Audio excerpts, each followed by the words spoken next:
Assalamualaikum warahmatullahi wabarakatuh.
Alhamdulillahilladzi ja'ala fil akhirati darul qarar was surur wa ja'ala ad-dunya illa mata'ul ghurur. Ashhadu an la ilaha illallah wahdahu la syarika lah wa ashhadu anna Muhammadan abduhu wa rasuluh. Allahumma salli ala Muhammadin wa ala alihi wa ashabihi ajma'in, amma ba'du. Faya ibadallah usikum wa iyaya bitaqwallah faqad fazal muttaqun. Qala Allah ta'ala fil Qur'anil Karim, a'udzu billahi minasy syaithanir rajim. Ya ayyuhalladzina amanu taqullaha wa qulu qawlan sadida. Yuslih lakum a'malakum wa yaghfir lakum dhunubakum. Wa man yuti'illaha wa rasulahu faqad faza fawzan 'azima. Hadirin sekalian sidang salat Jumat yang dirahmati Allah. Marilah kita bersyukur kepada Allah bahwa Allah masih memberikan kepada kita banyak kenikmatan. Dan dengan kenikmatan itu kita bisa mengisi kehidupan kita dengan kebaikan. Dan mudah-mudahan senantiasa ke belakang hidup kita itu selalu berada dalam kebaikan dan ada peningkatan kebaikan. Salawat dan salam tercurahkan kepada Nabi kita, Nabi Muhammad sallallahu alaihi wasallam. Hadirin sekalian, rahimakumullah. Dalam sudut pandang sosiologi, manusia itu disebut sebagai makhluk sosial. Disebut sebagai makhluk sosial karena manusia itu tidak bisa hidup sendirian. Sekuat apapun manusia itu, setinggi apapun pangkat dan gelarnya, sekaya apapun manusia di dunia ini, maka dia tidak bisa hidup dengan sendiri. Dia membutuhkan orang lain. Pedagang membutuhkan pembeli. Petani membutuhkan buruh tani. Petani membutuhkan pedagang. Guru butuh murid. Guru butuh lembaga yang membawai atau menaunginya. Begitu juga orang yang memiliki profesi apapun akan membutuhkan orang lain. Tidak bisa dia itu hidup sendiri. Karena itu tidak boleh jumawa. Tidak boleh arogan. Tidak boleh sombong. Karena pada hakikatnya ketika kita tidak ada orang lain, maka sebetulnya sama halnya itu ketiadaan diri kita. Kita ini ada karena adanya orang lain. Kita itu punya jabatan karena adanya orang lain. Karena itu manusia itu disebut sebagai makhluk sosial. Karena manusia itu satu dengan yang lain itu membutuhkan, maka di situ terjadi yang namanya interaksi. Terjadi yang namanya hubungan. Ketika ada hubungan, ketika ada interaksi itu, maka di situ ada komunikasi. Komunikasi bisa berbentuk dalam bentuk lisan.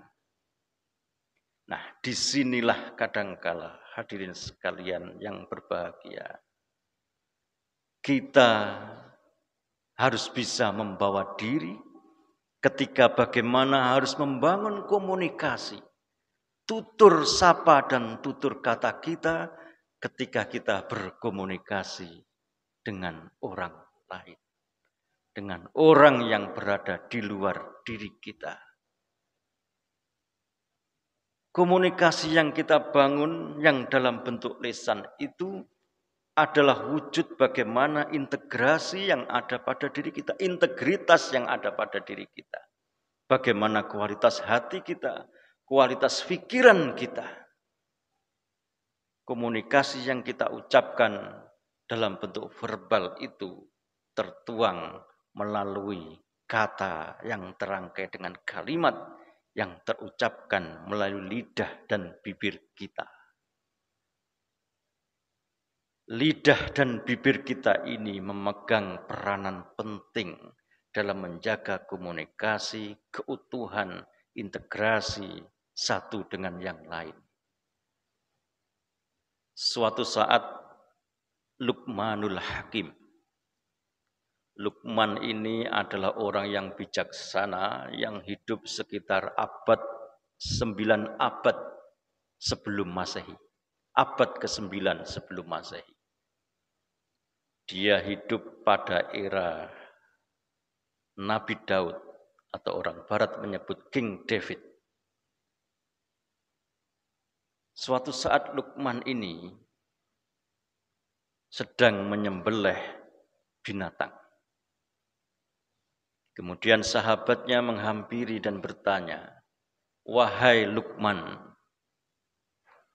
tunjukkan kepadaku daging yang membawa kebaikan bagi manusia." Maka Luqman menunjukkan dua daging. Daging tersebut adalah lidah dan hati. Kemudian sahabatnya bertanya lagi, kalau begitu sekarang tunjukkan kepadaku daging yang membawa bencana bagi manusia. Maka Luqman memberikan dan menunjukkan dua daging pula, yaitu hati dan lidah. Maka sahabat tadi bertanya, ketika tadi minta ditunjukkan daging yang membawa kebaikan, Luqmanul Hakim menunjukkan lidah dan hati. Begitu dengan pertanyaan yang sebaliknya, Luqman pun memberikan jawaban yang sama, yaitu lidah dan hati. Maka dia bertanya, apa kandungan filosofinya? Maka Luqman menjawab, dengan lidah dan hati itu, manusia bisa membangun kebaikan dan peradaban.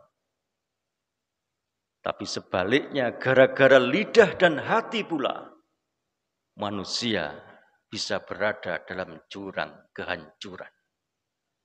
Karena gara-gara lidah dan hati, pertemanan kadang menjadi rusak. Gara-gara lidah dan hati, kadangkala persaudaraan menjadi tercerai-beraikan. Tapi dengan lidah dan hati pula, kadang keharmonisan satu dengan yang lain itu bisa diwujudkan. Luqman adalah orang yang arif, yang kemudian terdokumentasikan menjadi salah satu nama surat yang ada dalam Quran. Luqman di dalam Al-Quran dikenal oleh Allah diberi yang namanya hikmah. Walaqad ataina Luqmanal hikmata anishkur lillah. Dan sungguh kami menganugerahkan kepada Luqman itu hikmah. Hikmah itu ada yang memaknai kearifan.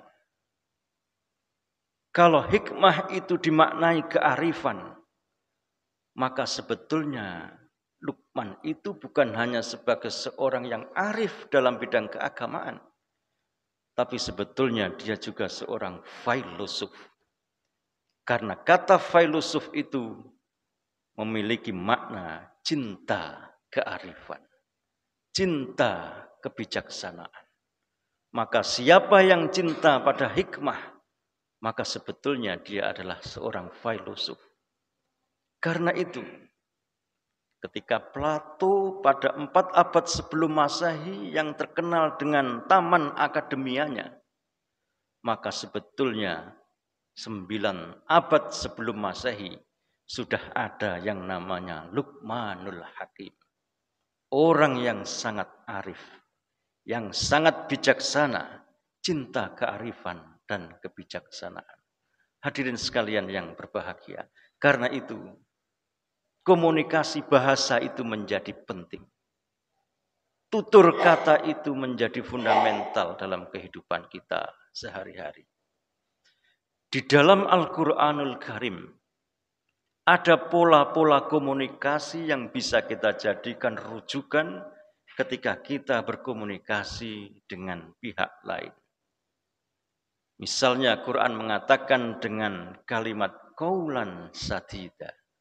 Hendaknya kita bergaul, berkomunikasi dengan qaulan sadida. Ya ayyuhalladzina amanuttaqullaha wa qulu qaulan sadida. Apa konteksnya qaulan sadida itu? Hendaknya kita dalam membangun komunikasi itu, kata dan kalimat yang kita sampaikan itu didasarkan pada kebenaran. Bukan kalimat yang berisi kebohongan.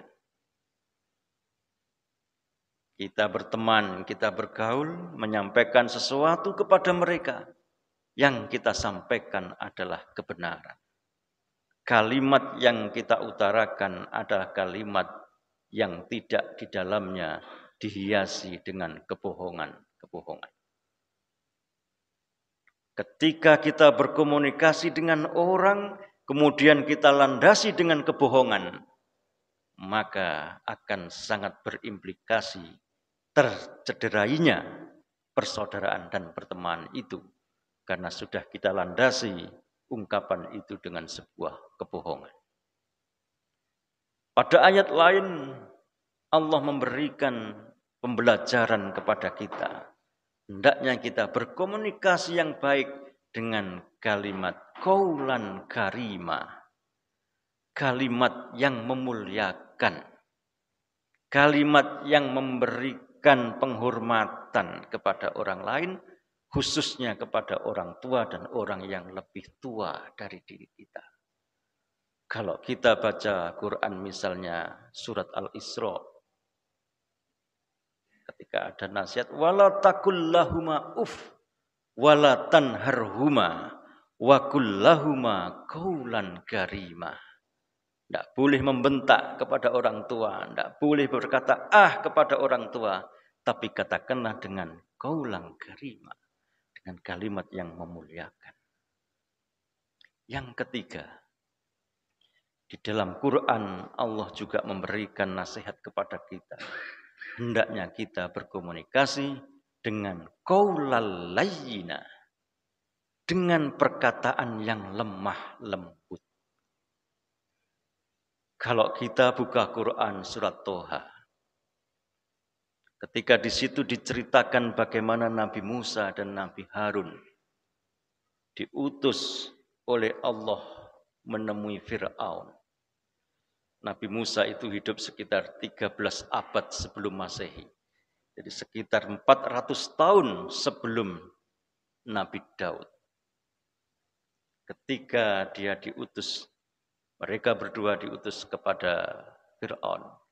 Allah mengingatkan, idhaba, pergilah kalian berdua ila Fir'auna, kepada Fir'aun. Innahu tagha, sesungguhnya Fir'aun itu melampaui batas. Fakula, dan berkatalah kamu berdua kepada mereka, kepada Fir'aun. Fakula lahu, berkatalah kamu berdua kepada Fir'aun, qaulal layyina, dengan tutur kata yang lembut.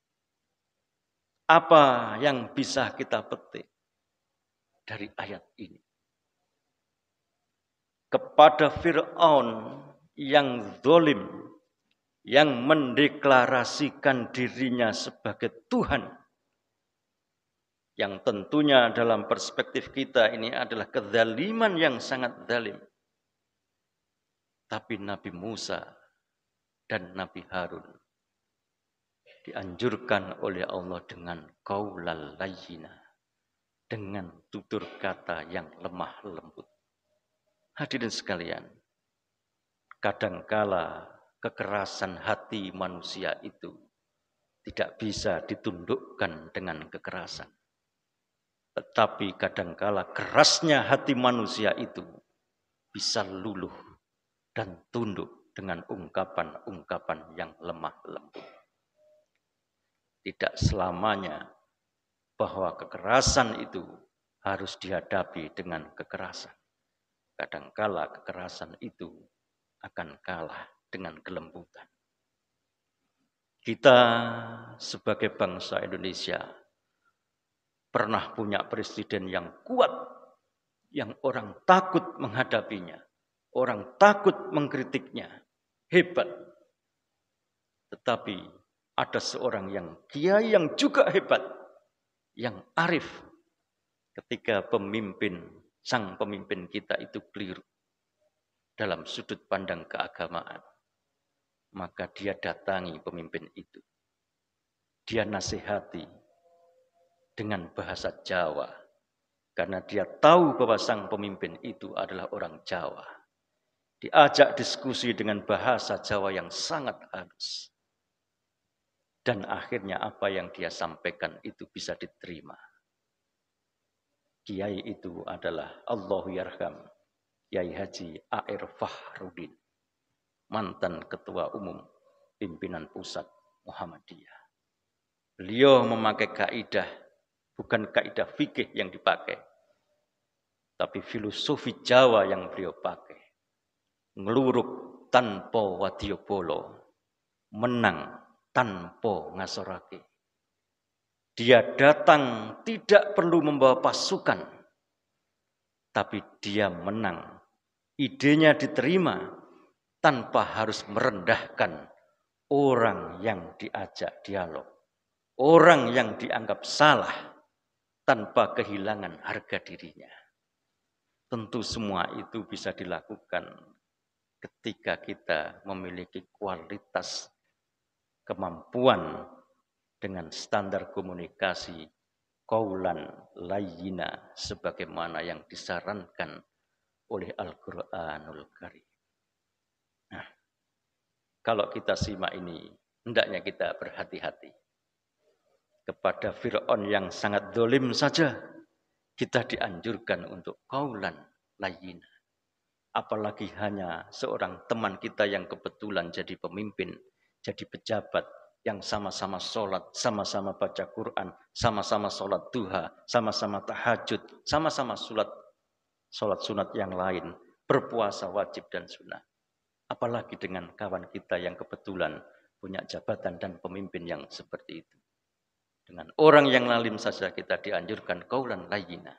Apalagi dengan saudara-saudara kita yang kebetulan memimpin diri kita. Barakallahu li wa lakum fil Qur'anil Karim. Wa nafa'ani wa iyyakum bima fihi minal ayati wa dzikril hakim. Wa taqabbala minni wa minkum tilawatahu innahu wal ghafurur rahim.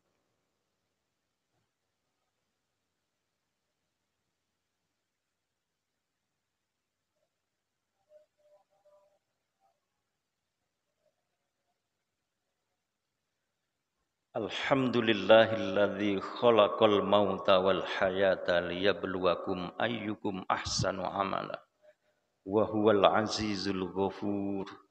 Asyhadu an la ilaha illallah biyadihi malakutu kulli syai'in wa ilaihi turja'un. Wa asyhadu anna Muhammadan abduhu wa rasuluh. Allahumma salli ala Muhammadin wa ala alihi wa ashabi ajmain amma ba'du. Faya ayyuhan nas ittaqullaha haqqa tuqatih wa la tamutunna illa wa antum muslimun. Qala Allah Ta'ala fil Qur'anil Karim, innallaha wa malaikatahu yusalluna 'alan nabi ya ayyuhalladzina amanu sallu 'alaihi wa sallimu taslima. Allahumma salli ala Muhammadin wa ala alihi wa ashabihi ajma'in warhamna ma'ahum birahmatika ya arhamar rahimin. Allahumma ighfir lil muslimina wal muslimat wal mu'minina wal mu'minat. Rabbana la tuzigh qulubana ba'da idh hadaitana wa hab lana min ladunka rahmah innaka antal wahhab. Rabbana faghfir lana dhunubana wa kaffir 'anna sayyi'atina wa tawaffana ma'al abrar. Rabbana dhalamna anfusana wa illam taghfir lana wa tarhamna lanakunanna minal khasirin. Rabbana la tu'akhidna in nasina aw akhtana. Rabbana wa la tahmil 'alaina isran kama hamaltahu 'alal ladzina min qablina. Rabbana wa la tuhammilna ma la taqata lana bih. Wa'fu 'anna waghfir lana warhamna anta maulana fansurna 'alal qaumil kafirin. Rabbana atina fid dunya hasanah wa fil akhirati hasanah wa qina adzabannar. Walhamdulillahi rabbil alamin.